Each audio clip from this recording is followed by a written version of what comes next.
Hi sir, napapanood kita sa page ng Gobang. Talaga po. Salamat Oo. po. Ayun Napapanood niyo. nakikita to. Ayan, opo, nagtitinda po kami ng Art Shawarma. Kita naman po yung nakasulat, di po ba? Art Yes. Shawarma. Ayan, shawarma rice, Tsaka po, meron din kaming buy one take one na pita. Ayan yan. Ayan, ayan po siya.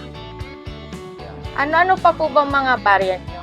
Actually, mayroon kaming bagong labas. Ito lang yung pinaka-late na labas na menu namin. Ito, para sa mga student meal. Ayan po siya. Ayan, malapit lang po kasi kami sa sa school, dito sa Bagong Barrio National High School. Kaya naglabas kami ng student meal. Yun, Ito po maraming kayo. mga estudyante bumibili.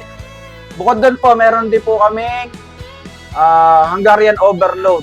Ayan, ito siya, Hungarian Overload. Sarap po yan. Hungarian siya, tapos meron din siyang shawarma meat, saka po Java rice with mga sauces, kagaya ng garlic, chili, tapos cheese.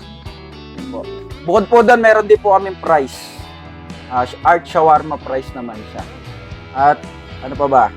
Shawarma nachos. Ito, shawarma nachos Salad. namin. Ito po yung, ayun, meron po kami salad. Kaso po, ano yan, madalas yan, mga umu-order sa amin yung mga nagda-diet talaga. Yung talagang gusto lang nila is yung gulay, yung mga vegetarian. Yung ayaw mag-rice. Ito po yung mga ayaw mag-rice, mga May nakita pa nag-gym. akong bago. Ano po? Ay, opo, may Eto. bago pa po. Yan, nakikita ko yan palagi. Opo, lagi ko po kasi isang, po sinapset. Ito, isa to sa pinakabago ng, ng Art Shawarma ni Kaibigang Oso. Ang kanyang chili garlic oil ni Kaibigang Oso. Sarap po yan. Actually, isa rin po to sa mabenta ngayon sa amin. 119 pesos po yung price niya. Bili na po kayo. Sarap po yan. Saan nyo po napapanood?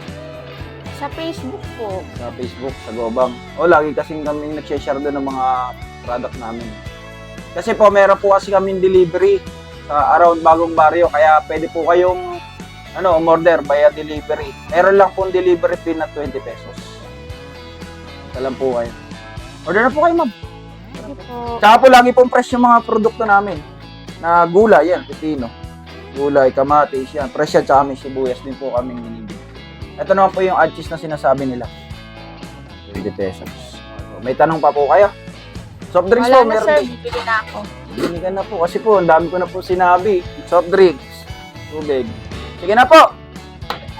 Actually, customer lang din po ako. Bibili po ako sa kanya. Mabili nga po ng Hungarian Overload. Paborito ko yan.